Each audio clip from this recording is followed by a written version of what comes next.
Welcome everyone, स्वागत है आप सभी का मेरे साथ रीजनिंग के मिक्स्ड सेशन नंबर 3 में।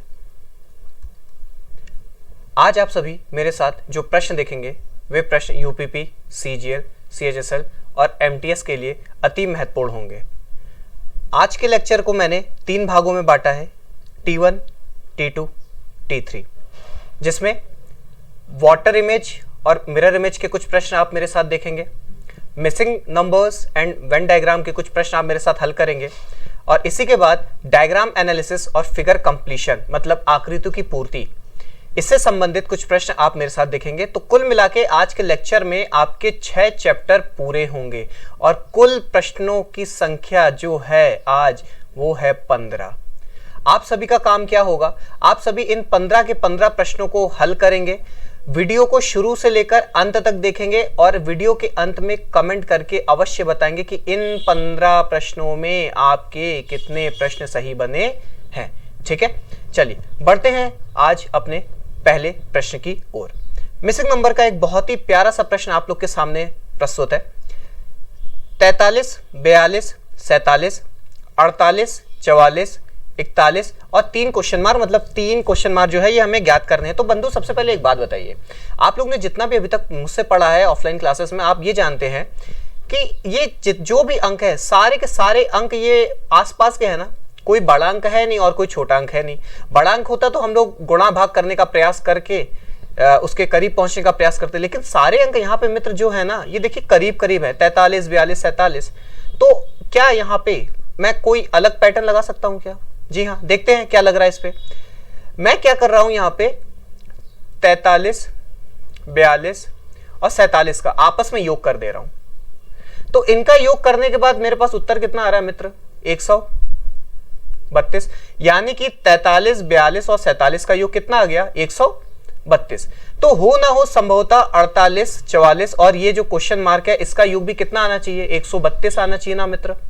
तो 48 प्लस 44 और क्वेश्चन मार्क, इसका टोटल बंधु कितना आना चाहिए? 132। इसका योग मैं करता हूं, जवाब आ रहा है 92।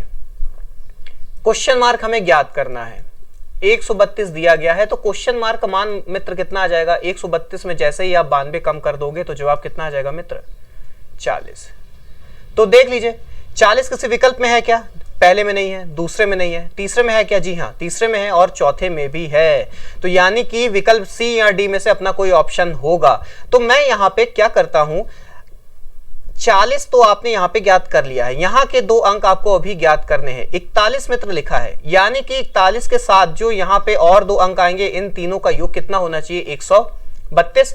तो मैं ऑप्शन यहां पे डी को थोड़ी देर के लिए चेक करना चाहूंगा। 41 है और इस पे मैं 46 और 45 जोड़ देता हूं, तो 6, 5, 11 और 1, 12, 2 बन गया और 132। जी हाँ, 132 आ चुका है जो कि आपका लॉजिक था। तो विकल्प नंबर कौन सा सही होगा? D number. बढ़ते हैं अब अपने अगले प्रश्न की ओर। पुनः मिसिंग नंबर से संबंधित एक प्रश्न, क्वेश्चन मार्क आपका यहां पे लगा है मित्र। ध्यान दीजिए, 8 के ठीक सामने आपको 64 लिखा है और 11 के ठीक सामने 121 लिखा है। तो क्या मैं कह नहीं सकता हूं 8 का स्क्वायर 8 के ठीक सामने लिखा है और 11 का स्क्वायर ठीक 11 के सामने लिखा है, यानी कि 144 जो है ये 12 का स्क्वायर होता है। तो इस क्वेश्चन मार्क की जगह क्या लिखा होगा? 12। तो विकल्प नंबर कौन सा सही है मित्र? सी। बढ़ते हैं अब अपने अगले प्रश्न की ओर। वेन आरेख से संबंधित एक बहुत ही छोटा सा और एक सरल सा प्रश्न आ रहा है। 3 शब्द आपको दिए जा रहे हैं, बहन, मां और भाई, और कहा जा रहा है इन तीनों शब्दों से कौन से वेन आरेख का निर्माण हो सकता है। तो गौर करिए मित्र, यहां पे जो भाई शब्द है ये तो पूरी तरह से अलग है, मेल है। तो मतलब भाई का जो भी आरेख बनेगा बहन और मां से तो बिल्कुल अलग बन रहा होगा। इसके बाद आपके पास 2 और शब्द है, बहन और मां। तो गौर करिए मित्र, बहन जितनी भी हैं, बहनों का कुछ हिस्सा जो है या कुछ बहन हमारी जो है वो माता हो सकती है क्या? जी हां, हो सकती है। यानी कि कुछ बहन ऐसी हैं जो विवाहित हैं, तो वो तो माता होंगी। अब कोई ऐसा तो नहीं सोच रहा होगा ना कि सभी बहनें माता हो, संभव नहीं है, सभी की तो शादी हुई नहीं होगी। मतलब ऐसी बहनें जिनकी विवाह हो चुका है, मतलब कुछ बहनें जिनका विवाह हो चुका है वो तो माता कहलाएंगी, और भाई का वैनारिक बिल्कुल अलग बन जाएगा। तो यहां पे भाई का एक सर्कल आप ड्रॉ कर दोगे। तो ऐसा कौन सा विकल्प में शामिल है? विकल्प नंबर बी। बढ़ते हैं अपने अगले प्रश्न की ओर।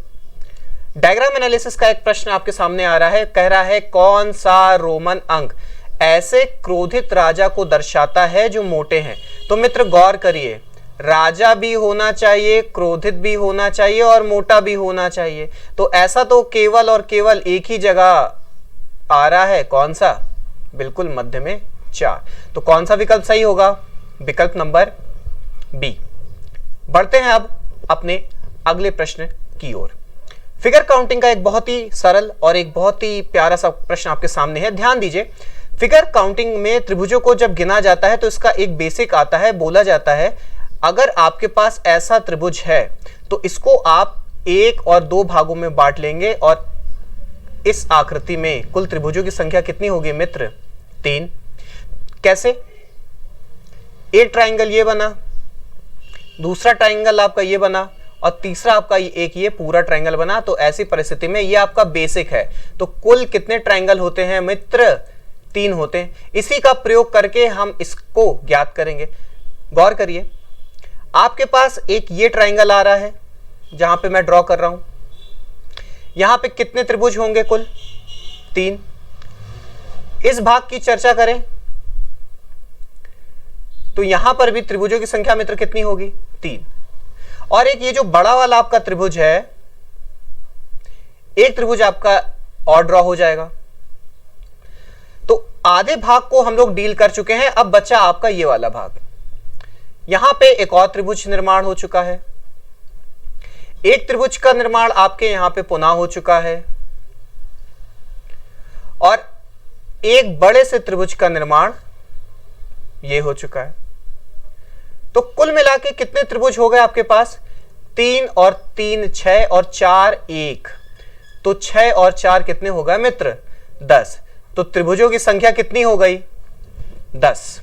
बढ़ते हैं अब अपने प्रश्न संख्या 6 की ओर। पुनः त्रिभुजों की संख्या आपसे पूछा जा रहा है, कहा जा रहा है कि त्रिभुजों की संख्या ज्ञात करिए। तो अभी अभी मैंने आपको बताया, अपने बेसिक को कभी मत भूलिएगा कि अगर कोई ऐसा एक त्रिभुज है तो इसमें अगर पूछा जाए कुल कितने त्रिभुज है तो जवाब कितना आता है मित्र? 3। तो गौर करिए, यहां पे पहला खाना और दूसरा खाना, तो यहां पे कितने त्रिभुज होंगे? 3। इसी प्रकार यहां पर भी 3, यहां पर भी 3 और यहां पर भी 3। एक अपना ये बड़ा सा त्रिभुज बन रहा है, तो इस त्रिभुज में कितने कुल होंगे? 3। और यहां पर भी एक त्रिभुज बन रहा है, यहां पर भी 3 होंगे। तो कुल कितने 3 हो गए हैं मित्र? 1 2 3 4 5 6 और 6 में 3 का गुणा करेंगे तो जवाब कितना आएगा? 18। तो कुल कितने त्रिभुज हैं? 18। बढ़ते हैं अपने अगले प्रश्न की ओर। प्रश्न संख्या 7। फिगर एनालॉजी का एक बहुत ही प्यारा सा और महत्वपूर्ण सा सवाल आपके सामने है। गौर करिए मित्र, इसमें आपसे क्या कहा जा रहा है? आपसे पहले डायग्राम में बोला जा रहा है यहां पे भुजाओं की संख्या देखिए, कितनी भुजाएं भाई? यहां 3। यहां पे भुजा कितनी है? 5। तो गौर करिए, यहां पे 3 भुजा थी, यहां पे 5 भुजा हो गई है। और इसके साथ साथ एक और काम हो गया है, यहां पे भुजा को छायांकित कर दिया है भाई हमने। ये पहले भुजा की भांति कोरा नहीं रखा है, यहां पे इसको छायांकित कर दिया है। तो गौर करो, यहां पे कितनी भुजाएं हैं? 4। तो 3 से 5 2 बढ़े थे, तो 4 से 2 बढ़ेंगे तो 6। तो यहां पे षटकोण बन रहा होगा। और षटकोण में एक और खूबी होगी, वो षटकोण कैसा होगा? छायांकित होगा मित्र।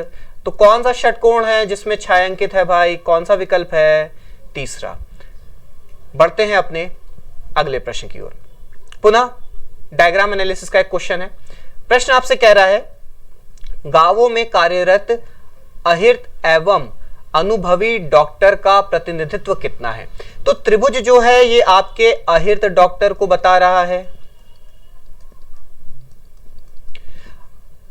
वर्ग जो है ये आपके अनुभवी डॉक्टर को बता रहा है,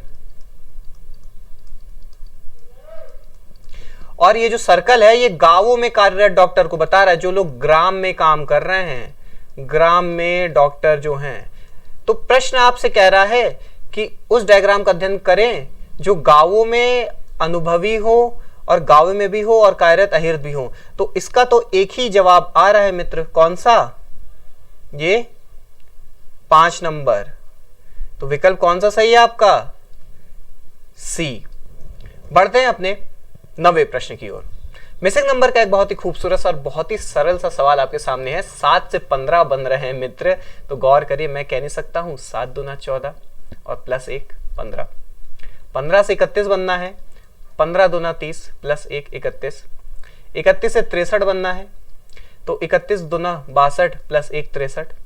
63 से 127 बनना है, तो 63 दूना 126 प्लस 1 127। और ये 127 से क्वेश्चन मार्क बनाना है, तो गौर करिए मित्र, 127 में अगर आप 2 का गुणा करते हैं तो कितना आता है? 254। और 1 जोड़ना भी शेष है, तो उत्तर हमारा कितना आ जाएगा? 255। है क्या कोई? जी हाँ, विकल्प बी। बढ़ते हैं अपने अगले प्रश्न की ओर। पुनः फिगर एनालॉजी का एक प्रश्न आपके सामने है, ध्यान दीजिए, बहुत ही अच्छा और प्यारा सा प्रश्न है। यहाँ पे क्या हो रहा है? यहाँ पे मित्र गौर करिए, यहाँ पे केवल एक त्रिभुज है और अगली आकृति में 2 त्रिभुज हो गया है। अच्छा, बाहर गौर करिए, यहाँ पे 2 आकृतियां हैं, 2 लाइनें हैं, 2 साइड लाइन्स है और अगली आकृति में सिर्फ 1 साइड लाइन बची।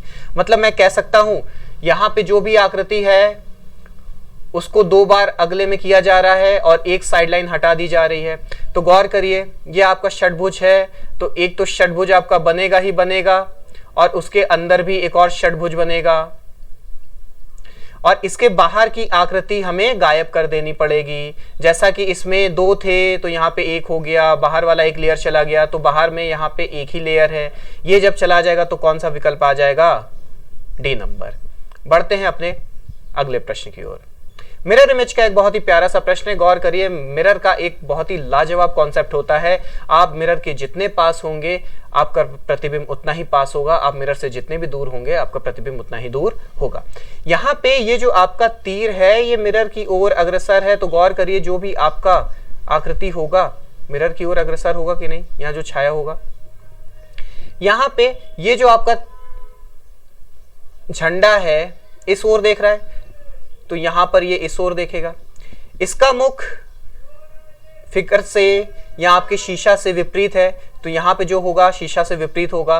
तो अब यहां पे आप विकल्प को ढूंढने का प्रयास कर सकते हैं। ध्यान दीजिए, एक और चीज हो रहा है, यहाँ पे ये जो तीर हो रहा है दूर जा रहा है शीशे से दूर जा रहा है, तो मैं कह सकता हूं यहाँ पे जो एक लाइन जाएगी शीशे से दूर जाएगी। तो गौर करिए, ऐसा कौन सा विकल्प आपका बन रहा है मित्र? कौन सा बन रहा है? कौन सा बन रहा है? गौर करो, अच्छे से देखो, यहाँ पे कोई विकल्प है? एक और तो ये बनेगा हम लोग का, ये गोला वाला, इसको भी दूर कर दीजिए। एक इस डायग्राम का निर्माण हो रहा होगा, तो ध्यान दीजिए ऐसा कहां पर है? कहीं उपलब्ध है? जी हाँ, उपलब्ध है भाई। कौन से विकल्प में? विकल्प नंबर सी में। बढ़ते हैं अब अपने अगले प्रश्न की ओर। पुनः मिरर इमेज का एक प्रश्न आपके पास आ गया है, तो ध्यान दीजिए, अगर मिरर शब्द को मैं कहूंगा इसका मिरर इमेज निकालिए तो क्या होगा भाई? आर ऐसे लिखा रहेगा, ओ ऐसे लिखा रहेगा, आर ठीक उल्टा लिखा होगा, आई ऐसे हो जाएगा और एम ऐसे हो जाएगा, यानी कि पास का पास दूर का दूर। ये ध्यान दीजिए, एक और प्रश्न आपका बन चुका है। फिलहाल इस डायग्राम को बनाने का प्रयास करते हैं। यहाँ पे जो ये डंडा लगा हुआ है, ये गौर करिए, ये मिरर की ओर है, तो यहाँ पे ये मिरर की ओर जाएगा। ये वाला छोर मिरर से दूर है, तो ये वाला छोर मिरर से दूर जाएगा। तो ऐसा कौन सा विकल्प आ रहा है? बी और सी, बी दोनों में ही ऐसा कुछ हो रहा है। तो देखते हैं बी और सी में कौन सा उत्तर हमारा सही बनता है। ध्यान दीजिए, ये त्रिभुज बन रहा है, तो यहाँ पे आपके पास ये जो आकृति है, ये लाइन मिरर की ओर है, तो यहाँ पे जो भी त्रिभुज के अंदर होगा इस ओर हो रहा होगा और इस ओर हमारा केवल एक ही उत्तर बन रहा है। कौन सा? विकल्प बी। बहुत ही सरल से प्रश्न है। बढ़ते हैं अपने प्रश्न संख्या 13वें की ओर। पेपर कटिंग से संबंधित एक प्रश्न आपके सामने आया है, बहुत ही प्यारा सा और खूबसूरत सा सवाल है। गौर करिए मित्र, 4 यहाँ पे गोले हैं और आपके एक वर्गाकार पेपर को 1/4 भाग में बांट दिया गया। तो एक बात बताइए, इस पेपर को जब मैं इधर खोल के लाऊंगा तो यहां पर भी 4 गोले बनेंगे कि नहीं? और इस पेपर को खोल के जब मैं इस ओर लेकर आऊंगा तो यहां पर भी 4 गोले बनेंगे। और यहां पर भी 4 गोले बन जाएंगे, यानी कि सारे के सारे पृष्ठ आपके भरे हुए होंगे। तो ऐसा कौन सा विकल्प है मित्र? विकल्प नंबर डी। बढ़ते हैं अब अपने प्रश्न संख्या 14 की तरफ। पुनः पेपर कटिंग से एक प्रश्न आपके सामने, ध्यान दीजिए मित्र। यहां पे आपके पास ये एक वर्गाकार है, आयताकार एक वस्तु रखी हुई है, तो मैं कह सकता हूं यहां पर भी कुछ आयत जैसा ऐसा बन रहा होगा।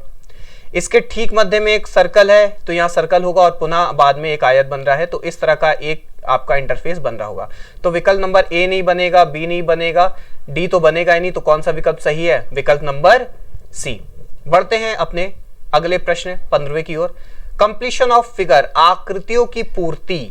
आपको बोला जा रहा है कौन सा विकल्प इस जगह आके सटीक रूप से बैठ जाएगा। तो ध्यान दीजिए, यहां पे ये सर्कल पूरा होगा, ये भाग पूरा होगा और यहां पे एक ऐसे कट लगा होगा, तो और 3 आकृतियां ऐसे बन रही होंगी।